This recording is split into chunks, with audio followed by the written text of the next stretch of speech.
Big TV భక్తి సమాచారం WhatsApp ఛానల్లో జాయిన్ అవ్వండి. అన్ని విశేషాలు ఎప్పటికప్పుడు తెలుసుకోండి. గురుగారు, ఇంట్లో నెగటివిటీ ఉంది అని ఎలా తెలుస్తుంది? నెగటివిటీ అనే ఇంట్లో భార్యాభర్తల మధ్యలో శారీరక సంబంధం అనేది ఉండదు. గమనించాల్సిన విషయం. మీరు అడిగిన ప్రశ్న చిన్నది కాదు. భార్యాభర్తలు శారీరకంగా కలిసి ఉండరా ఇంట్లో ఎక్కువ శాతంగా. ఎందుకంటే ఇద్దరి మీద ఎవరి మీదనో ఆ పైశాచికత్వం నడుస్తుంటుంది. తర్వాత నెగిటివిటీ ఉన్న ఇంట్లో అమ్మ పూజ చేయాలన్న ఆలోచన రాదు. నెగిటివిటీ ఉన్న ఇంట్లో అమ్మ స్త్రీ పురుషుల మధ్యలో గొడవలు ఎక్కువ. నెగిటివిటీ ఉన్న ఇంట్లో అమ్మ స్తుతి గతి రెండు ఉండవు. స్తుతి లేకున్నా గతి ఉండాలి, గతి లేకున్నా స్తుతి ఉండాలి అంటారు కదా. ఇక్కడ గతి స్తుతి రెండు నిలబడి ఉండవు. డబ్బు నించోదు. మనం బాగా గమనించి చూస్తే అమ్మ ఎక్కడైతే నెగిటివిటీ ఉంటుందో ఇంట్లో ఆ ఇంటిపైన గబ్బిలాలు తిరుగుతుంటాయి. మీరు గమనించండి. నల్ల గబ్బిలాలు ఉంటాయి కదా, ఆ నల్ల గబ్బిలాలు సడన్గా పోతుంటాయి మన వరండాలలో నుంచి. అక్కడ నెగిటివిటీ ఉన్నదని అర్థం. గబ్బిలాలు ఏ టైంలో ఉంటాయమ్మా? రాత్రిపూట ఉంటాయి. గుడ్ల గుబ్బలు వేరు, మళ్ళీ గుడ్ల గుబ్బలు అడవి దాటి రావు. ఇలా కొన్ని వివరణలు నెగిటివిటీని చూయిస్తున్నప్పుడు పడుకున్న ఆ ప్రాంతంలో కూడా మనల్ని ఎవరో గమనించినట్టు అనిపిస్తుంది. నిద్రపోయినప్పుడు మనల్ని ఎవరో చూస్తున్నట్టు తీరిగ్గా ఒక మాట అనిపిస్తుంది. రెండో విషయము, స్త్రీ ఉదాహరణకి ఒంటరిది ఉందనుకోమ్మా, ఒంటరిది ఉన్నప్పుడు ఆ స్త్రీని ఎవరో వెనకాల నుంచి చూసినట్టు అనిపిస్తుంది. ఇప్పుడు పురుషుడి విషయం చూద్దాం. పురుషుడి విషయం ఎక్కువ శాతంగా గమనించినట్టు అనిపించదు, కానీ పడుకున్నప్పుడు మనతో ఎవరో మాట్లాడుతున్నట్టు అనిపిస్తుంది. కళలాగా అనిపిస్తుంది. మళ్ళీ అది కొంతమంది పురుషులు ఏం చెప్తారు, ఇక్కడ బరువు కూర్చున్నది స్వామి, ఒక ఏదో గుండె దగ్గర ఇబ్బంది అయినట్టు అనిపిస్తుంది కదమ్మా, ఒక గాలి ప్రభావం కూర్చున్నదేమో అని అనిపిస్తే కొన్ని పూజలు నియమ నిబంధనలు చేసి వస్తారు కదా. ఒక గాలిని ఇంట్లోకి రాగలిగింది అంటే అమ్మ ఇంట్లో స్థుతి లేదు అని అర్థం. ఈ స్థుతి చాలా ముఖ్యమైనది. తెలుసుకోవడానికి మార్గాలు వందలు ఉన్నాయి తల్లి. అయితే ఇప్పుడు మీరు ప్రస్తావించినట్టుగా ప్రతిరోజు ప్రతి నిత్యం ఆ విధంగా పూజ చేస్తే సరిపోతుంది? ఖచ్చితంగా చేసుకోవాలి. నిర్ణయం అనేది ఇప్పుడు పూజ ఎలా చేసుకోవాలి మనం ఇది గమనించాల్సిన విషయం. అమ్మని రప్పించుకోవడానికి పూజగా చేయాల్సింది. నీవు నీ దైవాధీనమైన శక్తిని పఠించుకొని పద్యాలు తర్వాత కొన్ని శ్లోకాలు నేర్చుకొని చదువుకుంటే ఎంతో మంచిది. ప్రతి ఇంట్లో అమ్మ నాకు తెలిసి సంవత్సరానికి ఒకసారన్నా హోమం చేయించుకోవాలి.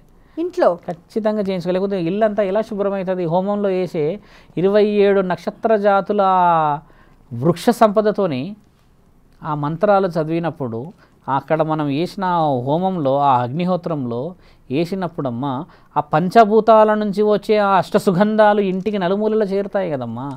హోమానికి పెద్ద ఖర్చులు ఏమున్నాయి? సంవత్సరానికి ఒకసారి. ఇప్పుడు మన దగ్గర హోమాలు ఎప్పుడు చేస్తారంటే అమ్మ ఇంట్లో ఎవరైనా చనిపోయినప్పుడు, లేకపోతే పెళ్ళిళ్ళకో ఇంకేదైనా కొన్ని కార్యక్రమాలు అప్పుడే చేస్తారు. కానీ ఒక నియమం పెట్టుకోవట్లేరు కదా. అట్లా నియమాలు పెట్టుకోవడం చాలా మంచిది. నువ్వు అలా చేయలేను కుదరదు అని అనడానికి చేయడం లేదు. ఎందుకంటే సొంతం ఇల్లు ఉన్న వాళ్ళందరూ చేసుకోవడం చాలా మంచిదమ్మా. ఇప్పుడు రెంటెడ్ హౌస్లలో అంటే కుదరట్లేదు కదా. మీరు అన్నట్టుగా మనల్ని మనం కాపాడుకోవాలంటే మనసు ద్వారా మన నాలిక పవిత్రంగా ఉండడం చాలా ముఖ్యమైనది. పితృశాపాల వల్ల వంశాలు నశిస్తాయా? పితృ అంటేనే గౌరవనీయులు. పితృలు అంటే మనల్ని ఎన్నో కష్టసుఖాల ద్వారా కాపాడిన వాళ్ళు. పితృలు అంటే ముఖ్యంగా మన కోసం వాళ్ళు ఎన్నో బాధలని దిగమింగిన వాళ్ళు. వాళ్ళు శాపం పెడితే మన మీద పనిచేస్తుంది అన్న విషయం మనం మాట్లాడితే అమ్మ, ఏ నిజమైన తండ్రి బిడ్డలకి శాపం పెడతాడా? పెట్టలేడు, కుదరదు. అది కాని పని. బాగా గమనించాలి. మంచి సింపుల్ ఎగ్జాంపుల్ మన దగ్గర జనక మహారాజు మీకు తెలిసిన విషయమే. ధరణీమాత మనకు తెలిసిన విషయమే. సీతాదేవి తల్లిదండ్రులు ఇద్దరు ఒక కష్టం వచ్చినప్పుడు, ఒక బాధ అయినప్పుడు అమ్మ ధరణిలో కలిసిపోతుంది. తండ్రి అని గట్టిగా అరుస్తుంది. తర్వాత అమ్మ అని అనగానే అమ్మ భూమిని చీల్చుకొని వస్తూనే ఉంటుంది. తీసుకొని పార్వతీమాతని అమ్మ సీతామాతని తీసుకెళ్ళిపోతుంది. కూతురు మళ్ళీ మహారాణి కదా, మంచి రాముడినే కదా పెళ్లి చేసుకుంది. మళ్ళీ రాజ్యాలని ఏలేవాడు లవకుశులని అన్నది కదా. మరి ఆ అమ్మకి తల్లిదండ్రుల అవసరం ఏమున్నది గమనించండి. కాబట్టి ఏంటంటే అమ్మ తల్లి తండ్రి ఒడి ఈ ప్రపంచంలో అత్యంత ముఖ్యమైన చల్లనైన ఒడి. ఏ తాగుబోతు తండ్రి కూడా తుల్లుతూ తెచ్చుకునే ఒక పండు మన ఇంటి కడపలోకి తీసుకొచ్చేస్తాడు. కానీ బాగా తాగేసినా కదా అని పక్కింటికి పోయి ఈయడా పండు. అంటే తండ్రి జ్ఞానం చాలా గొప్పది కదా. ఎన్నో కష్టాలు అవమానాలు పడతాడు పని దగ్గర. ఆ బొత్తలు లేకుండా చెప్పులు లేకుండా ఎన్నో పడి చెమ్మటతో వచ్చి ఓ పండు తీసుకొని వస్తే మొదట తల్లిదండ్రులు మన పిల్లలు ఆ పండు స్వీకరిస్తారు ఇష్టంగా. నాన్న వచ్చాడని.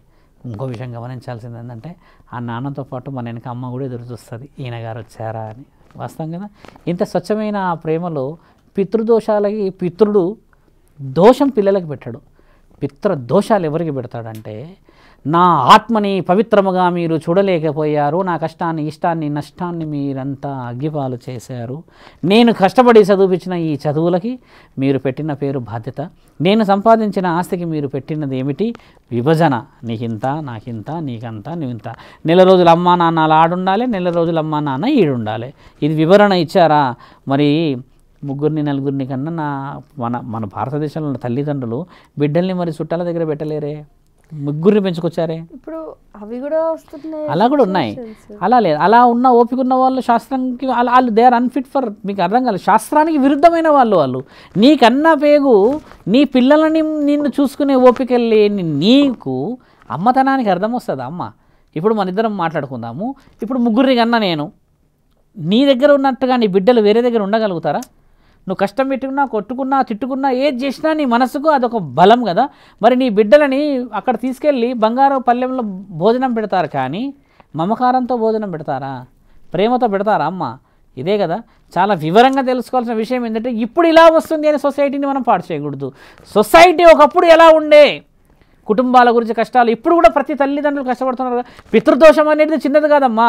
ఇప్పుడు చూడండి, మనం పితృదోషాలు అనే విషయం వచ్చేసరికి ఏమిటంటే, ఈ పెత్తరామావాస్యలు లేదా మహాలయ పక్షాలు అనేది ఎందుకు వచ్చింది, దోషం అనేది ఎందుకు వచ్చింది మనకనంటే, పిల్లలు పెట్టకపోతే వస్తుంది ఆ దోషం. అక్కడ పిల్లలు బాధ్యతాయుతంగా తల్లిదండ్రులు కన్నారు, నిన్ను కన్నాక పిల్లలు పెళ్లి చేయలేడు అనుకుందాం తండ్రి, ఆ తండ్రి బాధ, ఆ ఆత్మకి శోభ ఉండదా?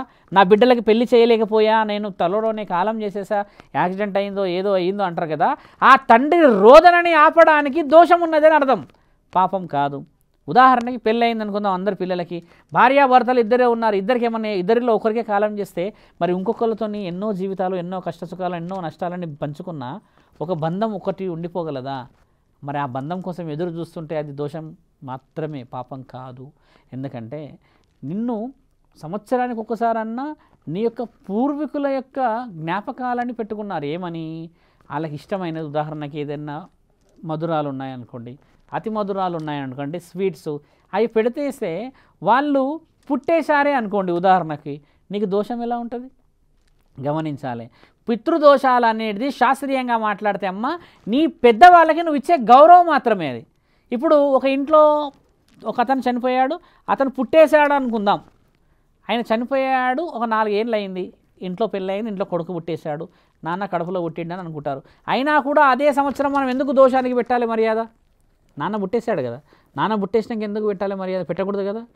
అలా పెట్టకూడదు అనేది లేదు కాబట్టి, ఆ నాన్న మనల్ని కన్నాడు, ఆయన లేకపోతే నువ్వు లేవు, నువ్వు లేకపోతే నీ మనవడలేడు కాబట్టి శాస్త్రం ఏం చెప్తుందంటమ్మా, పెద్దవాళ్ళని గౌరవించాలి, వాళ్ళ ఆత్మలన్నింటినీ శాంతిపరచాలి అని. అంటే ఈ శరీరంలో నుంచి ఆత్మ కూడా అపవిత్రమైపోకూడదు కాబట్టి ఆ ఆత్మని స్వీకరించడానికి, ఆత్మ వచ్చినప్పుడు కొన్ని వివరాలు తీసుకురావడానికి బలం.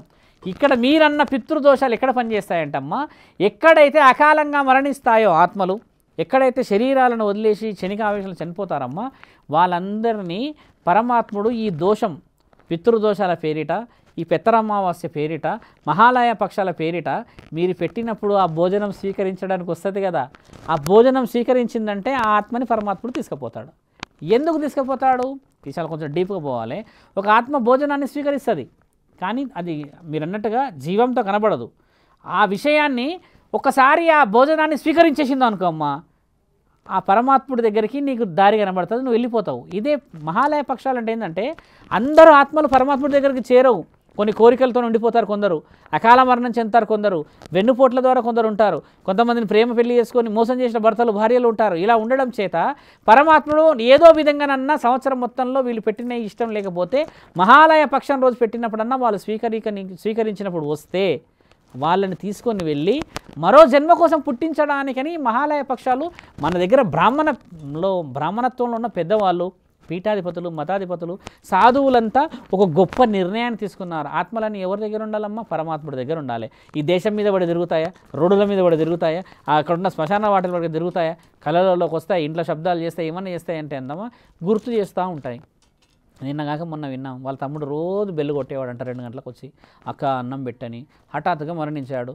ఇప్పుడు వాళ్ళ తమ్ముడు రోజు బెల్లు కొట్టినట్టుగానే పడుతుందంట ఆవిడకి. అనంటే ఇప్పుడు ఏంది, ఆత్మశాంతి లేదనా? ఎందుకంటే పరమాత్ముడి యొక్క వివరణ ఎలా ఉంటుందంటే, తమ్ముడి మీద ప్రేమ అక్కకు ఉన్నది కాబట్టి ఆమె వస్తే నేను చెప్పిన అమ్మ పూజా విషయ వివరణలు కొంచెం వేరే ఉంటే సంవత్సరమికం అయిన తర్వాత నా దగ్గరికి రండి అని చెప్పిన. బంధాన్ని విడదీసే హక్కు పరమాత్ముడు కూడా లేదమ్మా, ఆయన బంధాన్ని కలపడానికే ఉన్నాడు. మీరన్న ఏంటంటే ఈ దోషాలు, ఆత్మబంధనాలు, ఆత్మరోధనాలు ఎక్కడ ఉంటాయంటమ్మా, వెన్నుపోట్లు పొడిచిన వాళ్ళ దగ్గర ఆ పాపాలు మొదలవుతాయి. అక్కడ ఆ పాపాలకి జ్ఞాపకాలు లాగా వాళ్ళు వెంటాడి వెంటాడి వెంటాడి నిజం తెలిసేదాకా చేస్తారు. అవి దోషాలు అంటే అమ్మా. ఎప్పుడు కూడా పితృలు శాపాలు పెట్టరు కాబట్టి పితృపక్షాలు ఉన్నాయి మన దగ్గర, తర్వాత మహాలయ పక్షాలు ఉన్నాయి మన దగ్గర. పితరమావాస్యలు ఉండడానికి గల కారణం ఏంటంటే ఆ సమయంలో పరమాత్ముడు తీసుకెళ్తాడు. ఆ సమయంలో పరమాత్ముడు ఎందుకు తీసుకెళ్తాడు, ఏ విధంగా రూల్స్ ఉన్నాయి, రెగ్యులేషన్స్ ఉన్నాయంటే అమ్మా, ఒక ఆత్మరోధన ఉన్నది అని అంటే నీ ఇంటి ముందు కాకి ఉంటుంది ఎప్పుడు. ఇది గుర్తుపెట్టుకోవాలి ప్రజలు. నీ ఇంటి ముందు ఒక కాకి ఉంటుంది, ఆ కాకి అరుస్తూ ఉంటుంది. కాబట్టి అన్నదానం చేసుకోవాలంటే అన్నదానం చేయకూడదు. ఆ కాకి నీ ఇంటికి సంబంధించింది కాబట్టి నువ్వు అన్నదానం కాకుండా ఆయన గౌరవార్థమైన మన ఇంట్లో ఉన్న పెద్దవాళ్ళకి మర్యాద చేస్తే ఆత్మశాంతిస్తుంది. అది చాలా వివరంగా ఉందమ్మా. For more videos like this, subscribe Big TV channel.